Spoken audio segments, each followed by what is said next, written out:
What is going on, everybody? Welcome to the Sunday Summary. I am your host, Kyle, riding solo today. Steven is on a bachelor trip away from the show, so you guys are stuck with me, but that's okay because you know what? We have a lot of very interesting stuff to get into, a lot of just further developments on stuff we talked about last week, namely being the Quansah deal, the Guehi transfer rumors, and then also Milos Kerkez coming in and things of that nature. So I'm excited to get into all of that with you guys today. Make sure you slap that like button, that thumbs up, leave your thoughts throughout the show in the comments section, and we'll just jump right into it, guys. I mean, the one thing I want to talk about first off is Jarell Quansah. Now, I wasn't familiar with the backroom staff, not the backroom staff, but the executive staff's game when it comes to transfers. We've seen good transfers in the past, but when you look at the way the Jarell Quansah outgoing transfer deal is structured, okay, it's 30 million with up to 35 million in add-ons, like right off the bat, okay. And when you look at Liverpool extending Quansah's contract, I believe it was last year, maybe even more recently than that, they needed to do that in order to get the value that they just got for Jarell Quansah, which ultimately will be about the same if Liverpool do continue to pursue the deal for Marc Guehi, but we'll get into that in a minute. However, the news coming out about the Quansah deal, which I think everyone likes, we talked about it last week, is the buyback clause.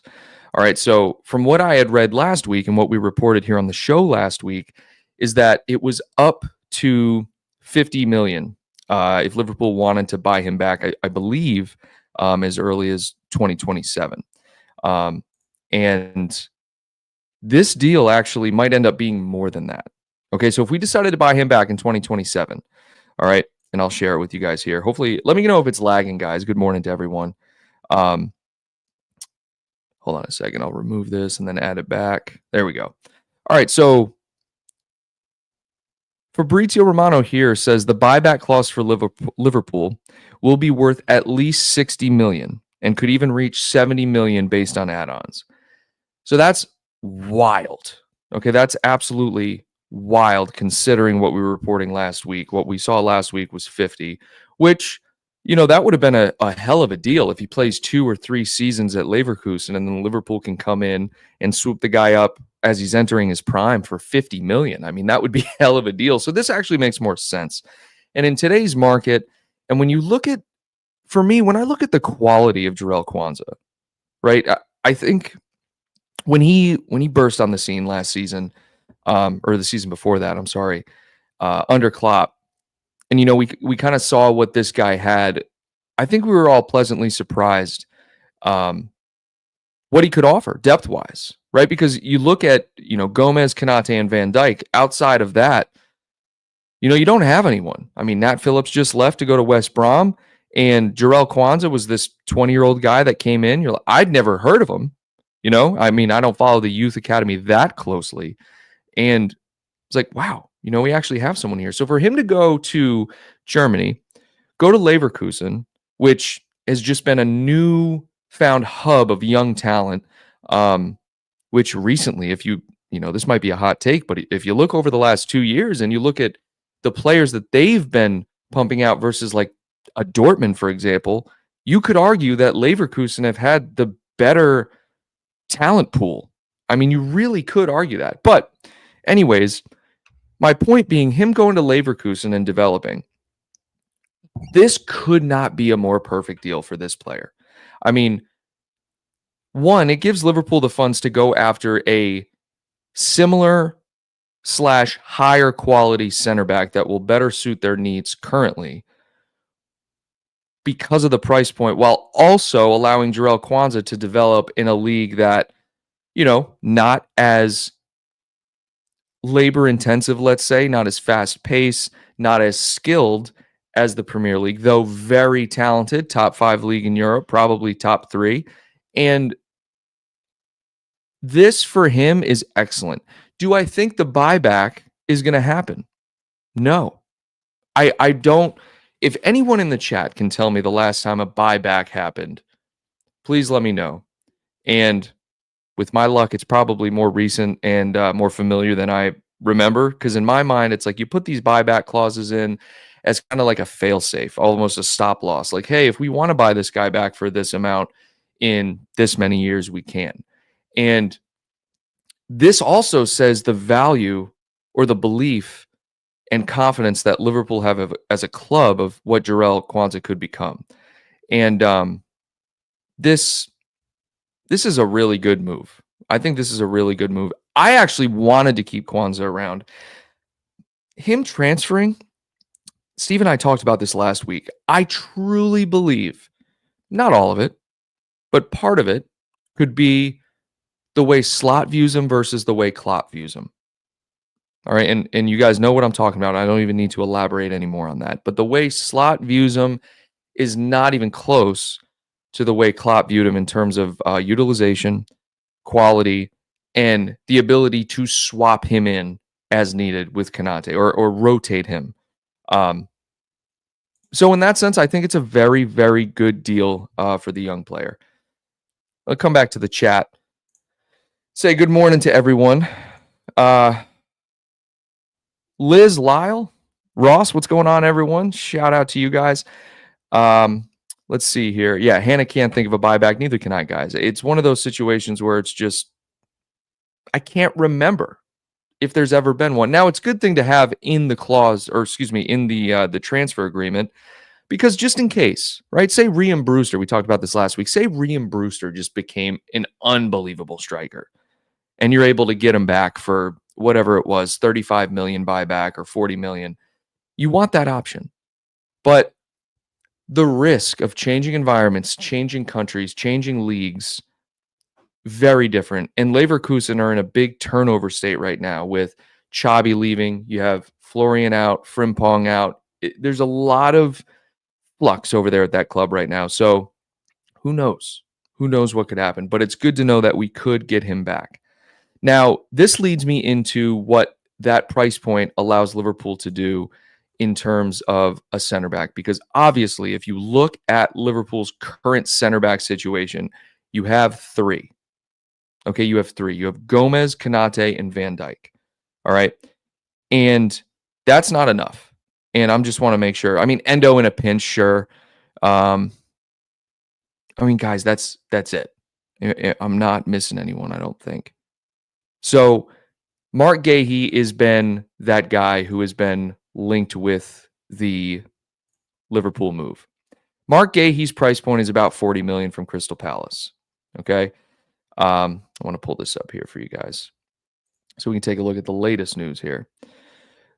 So obviously Fabrizio Romano reported last week that after the deal with Quansah to Leverkusen gets over the line, Guehi, or quote unquote center backs is what he said, are going to be the priority. The number one being reported is Guehi. Okay, Marc Guehi. We've been linked with him since last year. I want to say maybe even 2 years ago, but I can't confirm that. Okay, but oh, guys, Marc Guehi to Liverpool would give us the four center backs that we've traditionally had. Okay, I still don't feel comfortable with just four. Okay, I really don't. I don't even know why I clicked on this. What the hell is this? Here we go. This is what I want. This is the one I saw. If you guys have been around here for a while, you know that I believe that Liverpool as a club somehow this past season got by on, oh, now I'm lagging heavy. All right, so hopefully it's better now. This past season, somehow Liverpool got by on four center backs, and we've gotten by on four center backs for years. But this past year, and there was an article about this that I saw that, you know, the injuries, the way that they approached the game, the training staff, like it all worked out, and Liverpool's injuries were the least it's been in years. Okay. Like wonderful, wonderful year for Liverpool. That's great. And this is it. Okay. So LFC confident of landing him, meaning Marc Guehi, for 35 million plus add-ons, similar to the fee agreed with Bayer Leverkusen for Jarell Quansah after this window. So if you ask me, this is a step up from Jarell Quansah. Even though I really like Jarell Quansah, the step up being you get experience, Premier League experience, even though Quansah had that, you get the maturity aspect, and I think you get a more let's say, not weathered, that sounds negative, but a more tenured veteran in the Premier League in Marc Guehi. And Liverpool clearly sees something in him. I personally have just never been that high on him. It's not like one of those guys I'm like, ooh, Marc Guehi, that's a really good guy to go and grab. But, maybe I'm just naive to, his game. As the kids say, I wasn't familiar with your game, Guehi. I think Guehi, though, if you're swapping player for player, if you're looking at them both side by side, without a doubt, a step up from Quansah, even though I think Quansah's ceiling is higher. I don't even know how old Guehi is, man. I gotta look at how old Guehi is. Why do I want to say he's like 25? He's 24 years old. Okay. Let me double check this. We're talking about the same guy. Wow, he's 24 years old. Okay, I did not expect that. For some reason, I thought he was like 26 or something like that. Yeah, Ross, 24. And so I'm feeling much more confident with this now. The fact that the guy's 24 years old is fantastic. By the same token, let's take a look at this, guys, though. Okay? You have Marc Guehi coming in, but the Konate situation has me very stressed out. Okay, and someone dropped it in here. And bonkers, we'll get into the Darwin thing as well. Quansah, Nat gone, Ross, yeah. You know what, I'll just go over, I'll kind of pull some of these up as I bring up Konate. With Quansah and Nat gone, we clearly have to get in at least one center back. So let's just assume Guehi is that guy. Guehi's in. Come on in, Guehi. Welcome to the club. The Konate situation is obviously a, worry about it later kind of thing. The problem with worrying about it later is if you can't get a deal agreed, he's gone on a free. It's one thing to have Madrid take all your players, or any club for that matter. Back in, the mid 2010s, it was Barcelona. Barcelona, I feel like we're coming in and getting everyone, even though they only got, I think, 2 players. Yeah, it always seems like the top club will come in. So now Madrid, the only thing that is more insulting than a club buying your players is them not signing a new contract with you, waiting for their contract to expire, and then signing on a free for that club. We're at risk of having that happen twice in 2 years with Trent and Konate, 2 of our best defenders, or not, you know what I'm saying with defenders, 2 of our best names in the starting 11. You guys know how highly I rate Konate. Has he developed into his full potential that we thought he was when we bought him? No. Right? No. I mean, he truly does have the potential to be one of the best in the world. And some would put him up there in the not best center backs in the world. We know currently Van Dijk is still at the peak of his powers, right? I'll take that to the grave. But Konate being the age he is and allowing him to leave on a free, which I do hear we're mulling over some offers for him because he has 1 year left, is stressing me out. Okay, because if Konate leaves, that's 3 center backs out and you're bringing in Marc Guehi. Losing Konate, I don't think you replace Konate with Guehi. Maybe I'm wrong. Maybe you guys can tell me, what the pros and cons of that are. But for me, it's more of a numbers thing. Maybe the market doesn't have the same quality right now that we would need to replace a player like Konate, right? I think Guehi for Quansah is a good deal. I think it's actually a step up. But losing Konate on a free next year, obviously we worry about it next year. We'll have him for this year, but it's still a stressful situation because if I'm in that situation room and I'm looking at Konate and Konate's telling me, look, I can't accept 200K. I can't accept 200K a week. You're paying Van Dijk buku bucks, right? Right now, I think he's on 75. So first off, they're more than doubling his wages, okay? But when you look at, this is what the problem is when you break a wage structure.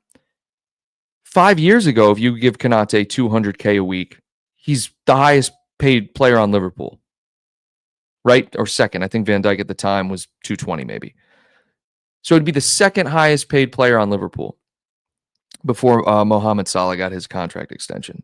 But now, when you look at the players on the team, Konate looks around the dressing room and he says, okay, I'm your number 2 defender.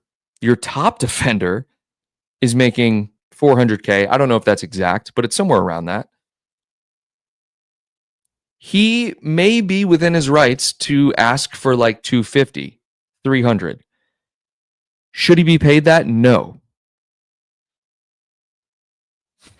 The problem with this is when you look at what we're offering him, he could very well just be going to Madrid to go to Madrid because Trent took a pay cut on a weekly wage basis to go to Madrid.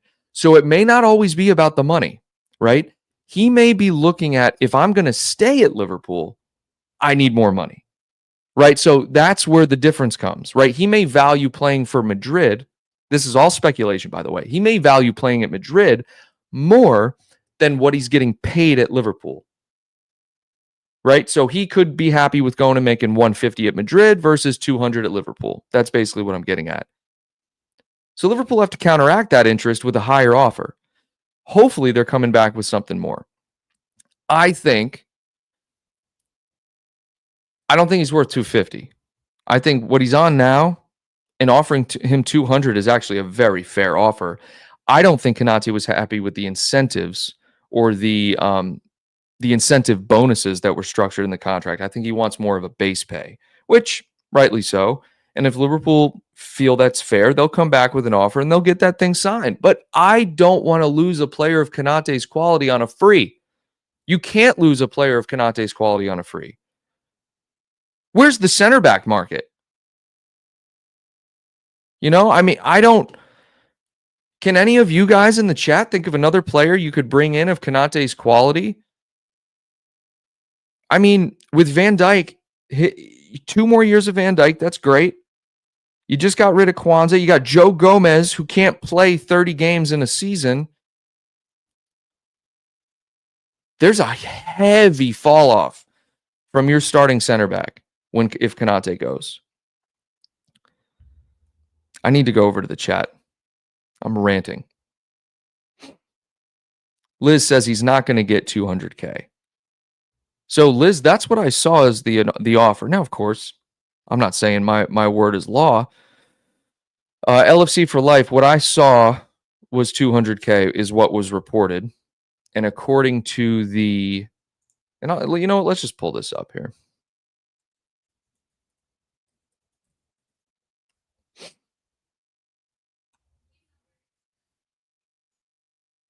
All right. So 6 days ago, I'm seeing The Guardian, New York Times. This is Anfield, all of it. Yahoo Sports. And it was, hold on, let me look. Konate rejects new contract offer amid Real Madrid interests, right? That's the big thing. What I saw was 200K, guys. That's what I saw. Now, I can't confirm that's the truth. I'm just saying that's what I saw. And Liz doesn't believe he's getting 200K. Ross, yeah, but Trent said he wanted to be LFC captain, and look at how that turned out. Words are wind. Interesting. LFC Life, you say that, but he can't play without Van Dijk and take charge, make it make sense, and he wants 250. So the 250, I don't know about that. I mean, maybe it's a conversion rate, but okay. Michael Ramsey, Antonio Silva from Benfica. There you go. You got some young talent there. Isaac says 200K. He isn't okay with 200. More than double. That's my point. It's more than double what you're making. All right. So there's 2 things. There's 2 ways this makes sense. Not even makes sense, but there's only 2 possible situations here. He's doing what Trent's doing in that Real Madrid. He knows he can go to Madrid, but on their terms. God, they piss me off. And he just has to wait and go on a free. That's the pull that Madrid have. That he can wait and go on a free to Madrid. So he's doing that. The second thing is that he actually believes he's worth more than 200K, which he might have an argument. I just don't think he hasn't proven to me I think 200 is a very generous offer. I think it's a fair offer. Could you make an argument for 220, 225? Sure, but I think 200's a beautiful offer for Konate, not to mention any incentives. So both situations piss me off. Okay, and I did read some comments from Konate saying that, everything's fine. It's kind of relaxed. I got another year. It is what it is. They're all going to say that.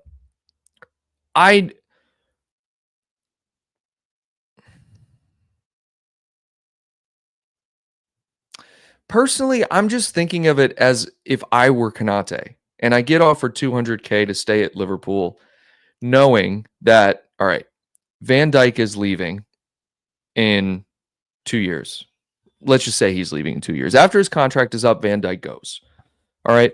So in my head, or excuse me, if I'm Konate and you got to be thinking to yourself, okay, so either A, I'm going to be taking over as the number one guy, right? Or there's someone out there that they're going to bring in. There's always an option, or there's always the possibility that Konate doesn't feel comfortable. This is a wild take, but there's always the possibility that Konate doesn't feel comfortable with looking at the future and seeing one without Van Dijk next to him. There is always that possibility. All right. Sometimes you like the security of playing with someone better than you because you play up to that level, right? I doubt this is the case. That's why I said it was a hot take. All right. But there's always that possibility. So I guess there's three options. Either he believes he's worth more money, he wants to go to Madrid on a free, and they're like, oh, you come on our terms, assholes. Or he wants the security of playing next to Van Dijk. Because if you take Van Dijk out of the equation and your starting lineup is Konate and Guehi, how secure do you feel as a Liverpool fan? I posed that question to you guys in the chat. How secure do you feel with Konate and Guehi as your center back pairing? Is it among the top 6 pairings in the league at that point? Yeah, I think you could definitely make an argument for that. I think it's the smart money as it is, right? But the chemistry and the security and the leadership that Van Dijk offers, you can't just find that in the market. It's so rare. I think this is a big dilemma Liverpool face here because you lock down Van Dijk, but now you have this Konate situation. And who knows, guys? Let me throw another situation at you. Maybe Guehi isn't Quansah's replacement. Maybe Guehi is Konate's replacement. Let me hit you guys with that and let me know what you think. Liz says, so Konate wants to sit on Madrid's bench. It's an interesting point, actually. I want to leave that up there because, people said that a little bit about Trent in the sense that Carvajal was still there, but Carvajal's getting older and, Trent's for the future. I get that. But Madrid do have some depth at the center back position. I still think Konate would start. I do. I think Konate is in that conversation. Isaac here says, I would say Arsenal have the best back line, but again, Real Madrid could pull Saliba for free as well. And this is what's wild, guys. This is what is absolutely wild. The pull that you have as a club, and respect to Madrid, right? Because it's just aura, as the kids say. The aura surrounding Madrid at this point, where you can get top free agents to wait or to forego signing an extension at their current club to get them on a free is such a big flex. It really is. And it's almost insulting because we've done it before. Like we've gotten good deals on free transfers and stuff like that. But look who we just signed on a free transfer. The Woodbridge or Woodhaven or whoever the goalkeeper is. And then you got Madrid, who are getting like Trent, Konate, apparently Saliba, potentially on free transfers. I mean, that's pull. That's pull. Danino, this is what I was getting at here. Please make it make sense where we could sign a player who is available with the abilities of Ibu. I don't see one. However, I will say I've been out of touch in terms of the scouting realm of different up-and-coming center backs. I know Michael Ramsey earlier said Antonio Silva. Very much on board with that. But again, a lot of these players, they're great where they're at right now. But there's a lot of variables when you make that jump, right? You need the size, you need the speed, you need the strength. Like,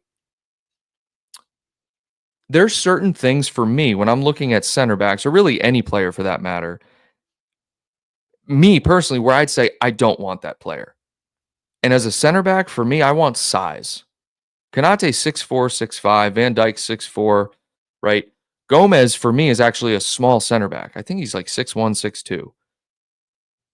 If he's 6'2", that would be surprising. Guehi, I think, is 6 foot, 6'1". Like, Guehi's not huge. For me, I like a big center back. When you get that size, you get that strength, you can take up space, you can cover space quicker, arguably. And so for me, these are things where I'm like, how many players in the market fit that bill? And that's kind of where I'm at. Michael Ramsey, again, he isn't looking 200. We have a problem with the structure of the bonuses. Oh, if he isn't liking, I think is maybe what you meant. Yeah, you're probably right. Either they're too difficult to be attained, or the other side of it, Ramsey, is maybe he just wants Madrid that much. He may look at that offer as, ooh, I really want that offer. But when Madrid are in your ear, sometimes it's hard to say no. Excuse me. Michelangelo, what's up, man? When Konate leaves, who's going to replace him? You need backup if injuries occur. Welcome. This is the thing. Because you had Nat Phillips who went, and Ross was saying this earlier. You have Nat Phillips gone. Quansah just is being sold. So really you have, and let's say Guehi comes in, so you have 3 center backs. You need one more. You need one more center back. I haven't seen links with anybody. Unless there's a youth academy product that's going to take Quansah's place that I don't know about. You need one more.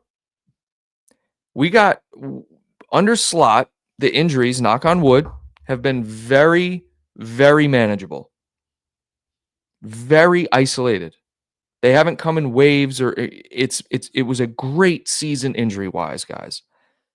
And for the love of God, it's about time, because we have been dealing with the injury crisis probably for a decade. Let's just say under Klopp, the injuries were kind of remarkable. And, as time goes on, we're finding out with little quotes from different players that training was very intense. The times were different. And, it was just a different style of football. So injuries are going to occur that way. But to my understanding, Slot's team puts a high priority on injury management, whether it's with decreasing the workload to these players or the timing of everything, treatment after games, whatever it is. We had a great season injury-wise, but you cannot bank on that. You can't bank on that going into next season with 3 center backs and just, oh, okay, we'll try it out. 3 center backs, because you know what? Before you know it, you're playing Reece Williams and a loaned Ozan Kabak in a Premier League match. Before you know it. So you need another center back. And right now, you have 2, because Quansah's going out the door. Get someone else in. Get someone else in. Oh, God. What's up, chat? What's going on? Ross says, I would love for us to have a main center back pairing, a backup pair, and a youth backup. So that would be 6, if I'm reading that correctly, Ross. I agree, right? I agree. I think the thought process with this is that Van Dijk, when he's available, he's playing. Van Dijk is not a player that you rotate unless it's the EFL Cup or something like that. You know what I mean? I feel like the team knows that, okay, Van Dijk is playing every game. Knock on wood, aside from the ACL, he's always available. And so in their minds, they're counting he's going to be available every single week. Okay, so we need rotation for the second center back, right? And right now you have Guehi and Gomez, and they're like, oh, okay, that's and because we have depth at the halfback positions. I don't know why I just said halfback, right and left back. You have rotation there. And so you don't have to stress about, oh, Gomez is filling in over a right or left back this week. You don't have to worry about that because Gomez is now, okay, I'm playing center back. All right. And so maybe that's their thought process. I just think I need to look at the market because outside of Guehi, I'm really not seeing much talent. And anyone else who is talented is either tied up, too young, or I just don't trust. You couldn't bring them in and say, okay, you're starting a Premier League match and you're good to go. All right. Ooh, here we go. Konate has to go. We can't have another Trent sinking the place. Okay. So you mean sell him. Agreed. If he's refusing to sign a contract, you tell him, look, we're going to sell you. Okay, but then what's the problem with that? Okay. Hughes and company probably don't have time to scout the market for a good deal at a good talent. Let's say I couldn't find my words there, but finding a player that fits the bill for Konate, the gap that Konate leaves, it's too short notice. So to be honest with you, and this might seem crazy, I think they would rather have a whole year to scout the market and find Konate's quote-unquote replacement than sell him right now on such short notice. Now, you could say, well, they should have been preparing for this for the last year. You're absolutely right. But I think all of us included thought Konate was going to sign an extension. We didn't even see a link with Konate to Madrid. At least I didn't until like 3 months ago. Like it was a random link that, Konate hasn't signed an extension. Madrid might be interested. And now all of a sudden we're seeing links that Konate's rejecting contracts from Liverpool because he wants to go to Madrid. That is just a wild situation, man. Absolutely wild. Konate has a year left. No rush to get rid of him. So you're right. And there's no rush in the sense that maybe we can actually offer, maybe we're confident we can get him to extend, right? There's always that possibility too. All I'm going off of is what I'm seeing recently. And what I'm seeing recently is that he's rejecting offers from Liverpool because he wants to go to Madrid. You can't believe everything you read, but that's all that's in my head right now. I'm still traumatized a little bit from Trent. And it's not because I necessarily miss Trent, like I want him to stay.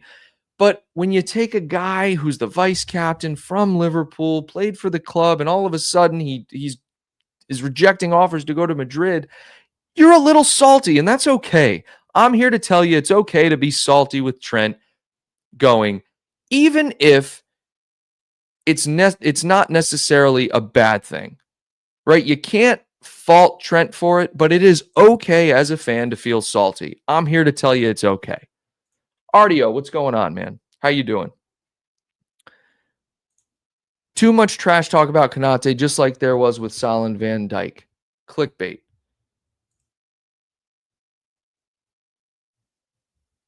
It very well could be. It very well could be clickbait.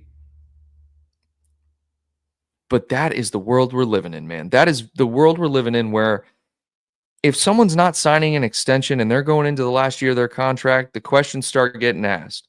And when the questions start getting asked, then you get a game of telephone where this person told this person that this person did this. And all of a sudden you have a report saying Konate wants to go to Madrid on a free. He's rejecting 200K.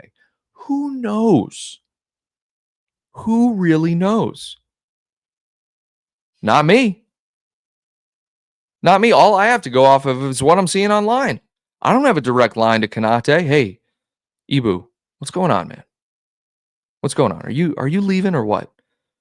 Well, Kyle, because I'm so close to you, I'm going to let you. I don't know anything. All right, but part of the fun of sports is the speculation. And just, you ever played this game where you're with a group of friends and you just randomly start naming off past players? It could be any sport, basketball, football, Premier League, whatever it is. You start randomly naming players. You're like, oh God, that guy was good. Right?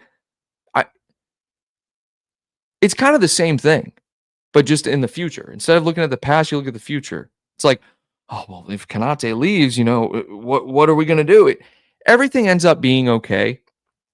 Now, there's some transfers that end up being worse than others, but this is one of those situations where, for me, I value Konate's contribution to the team much more than, let's say, Harvey Elliott, for example.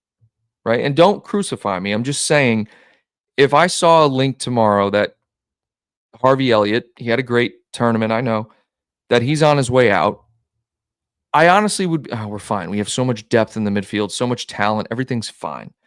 But Konate, I think what worries me about that is you don't have anybody. You have nobody. Literally, as it is right now, if you count Quansah as being out the door, you have Joe Gomez, Konate, and Van Dijk.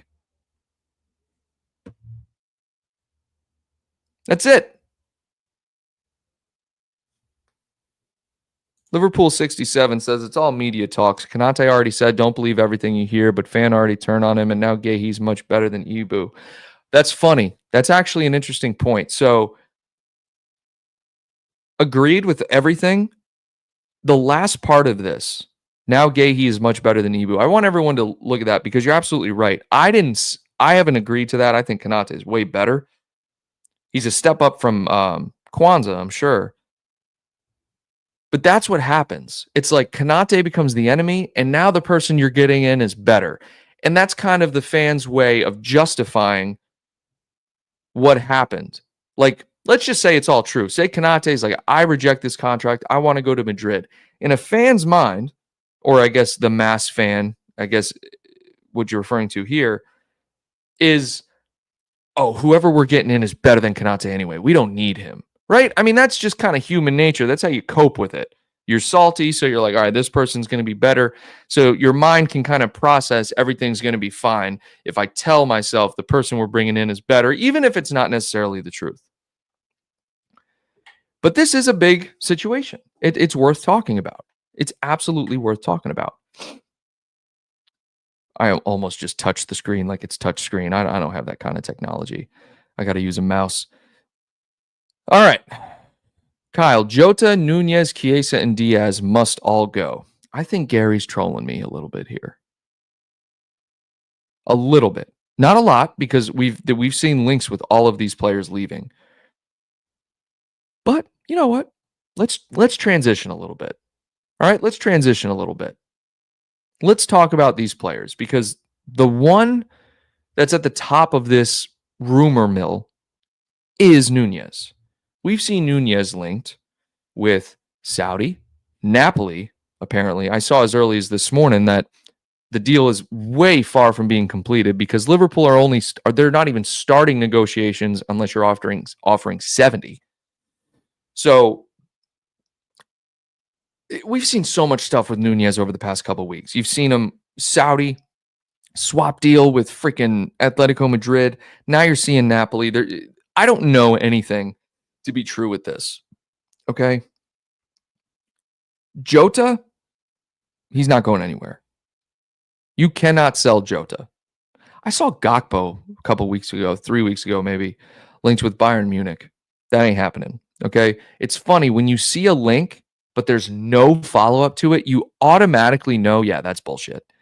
And Jota, that happened with Jota, and it happened with Gakpo. So that tells me neither of them are going anywhere. Nunez, Chiesa, Diaz. Those are the three. I saw Diaz apparently 85 million. How Diaz has been linked with a move away from Liverpool since he got here. He hasn't gone anywhere.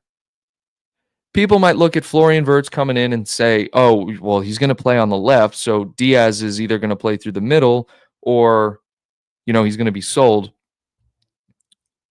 I don't see Wirtz as like a out and out winger or wide player. I think he can play on the left. I think he's a 10. I think everyone would agree that despite him playing on the left, regardless of how often, I think he's a 10.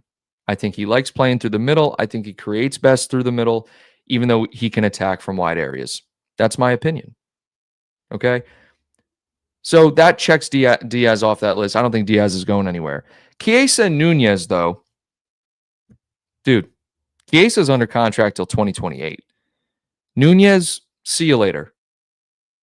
Just, they're trying to work a deal out. I get it. They're trying to recoup their money because they know if Liverpool can get 80 million for Nunez, you just got to like tip your hat to that, staff under Hughes, because I mean, statistically, you could make an argument, but if you watch Nunez day in, day out, some would say he's not worth more than 50 or 60 right now. You can get a club to pay top dollar for him because the potential is still there. He just didn't work out with us. Happens a lot of times with players, where players will make a big move to a club, doesn't quite work out, then they go to the next one and they become like a superstar. I mean, it happens. Look at Mo Salah. Mo Salah is a perfect example of this. Kevin De Bruyne, perfect example of this. Happens all the time. So maybe this happens with Nunez. So, Liz, I saw this too when he got his hair cut. Oh, God. Says Darwin scores 20 goals with a shaved head, sell him for 80. What if they're in negotiations saying that? Like, look, I know he's had braids and a ponytail. He even had 2 ponytails at one point for the last couple of years, but I'm telling you, he shaved his head recently. 80 million. He can get 20 with 80 million. It's like, it's kind of funny. Omar says we're getting 55 million for Nunez. That's what I feel is like the only deal that could be agreed is like a base of 55. And then, hey, look, if you end up winning the league with him or there's going to be a sell-on clause. Zero question there's a sell-on clause. They're going to recoup their money in some way, form, or fashion. It's going to happen. Maybe not all up front, but whether it's add-ons, whether it's a sell-on clause, there is going to be structure in that transfer deal that allows Liverpool to get the full amount and maybe even then some of the Nunez transfer. They will not lose money on that transfer. There's too much value in Nunez and too much potential for them to lose money on that transfer. Nunez never learned the offside rules. Oh, wait. If Nunez ever learns the offside, yeah, he's offside a lot, but so was Mane. I saw Fofana in here. Someone was talking about Fofana. Here we go. RDO, what you got? I feel like Nunez and Elliott will go with Morton and a couple other youngins too. We keep Diaz and Jota unless good offer comes in, especially Diaz. He's on low wages for the next 2 years. Yep, absolutely. We got to extend Morton, though. I think Morton is a free agent, or he's in the last year of his deal, something like that. I think he might be on an expiring contract, guys. Morton. Yeah, and something else too. You have a lot of players coming back tomorrow. Actually, their loan ends tomorrow. Doak and Bacetic and players like that who've all had pretty good loan spells. But again, these are players that you could sell on. You can get 20 million for a lot of them. Bacetic, you could probably argue more, but there's tons of value in the team. But Nunez and Elliott will go. I think that's a great shout from RDO. I think those are 2 players that they're either in a very saturated position in the squad at this point, or, I mean, their value is just so high, or not Nunez, but Elliott. I feel like if there's a time to sell Elliott, it's right now. After the tournament he just had, his value's high. See you later. Steve's going to hate that, but it is what it is. All right, what else we got? We should swap Nunez and Chiesa. Yeah, a good one. Not a chance. This keeps. I'm trying to read some of these. Omar here says Fofana's cheap anyways. I'd put my foot on the gas if I were Liverpool. Chiesa likely to leave, so I'd get Fofana. Okay. Yeah. Okay, so the contract situation. Well, we kind of talked on that with Konate. That was the main thing I wanted to talk about. There's also some age or some upcoming free agents that we should probably lock down. But for the most part, a lot of our key players are under contract until at least 2028 or 2027. Excuse me. Um, the main stressor right now is Konate, as we talked about. And with Gay, you can pretty much guarantee Gayhe's coming in, right? So you have Van Dyke, Konate currently, and Gayhe with Quansah out the door. Um, so really, I want to hear who you'd bring in. Like, who's the other guy? Because you have Gomez. Is that enough? Like right now, let me ask you guys: is that enough? We went into the season with 4 center backs last year, and honestly, it's funny, or it's not funny, but we may have to look at Gomez as the new Quansah role wise. Role wise, Van Dyke, Konate, Gayhe, Gomez, wild. If we go into the season with just that, I'm not comfortable, obviously because of injuries. Even though last season was great, I need another center back. I need one. I need another center back. All right. Luis says we need Gayhe and Lukeba. I'm completely out of the loop. Lukeba. What's going on? There we go. Fireburn. These four. Okay. And a youth player. So Lukeba. Okay. Multiple people are saying that. So let me look it up real quick. I probably know who this is. But right now I'm missing it. What do we got? Not Pukeba. Lukeba.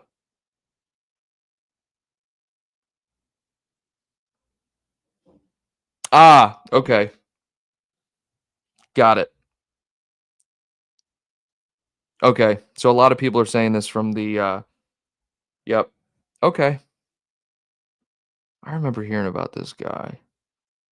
All right, so another young player, 22, 40 million. Okay.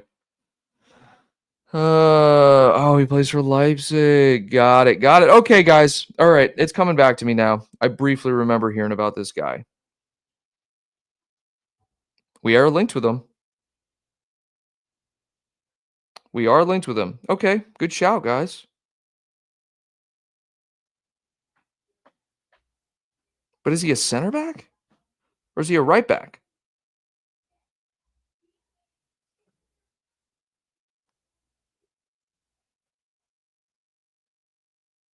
Oh no, it's RB Leipzig. They just cut it off, so I thought it was right back. Nathan Collins. All right, here we go. What is more likely? Konate goes the whole season injury free or Gomez scores a goal? What do y'all think? What do y'all think? This is a pretty funny question here.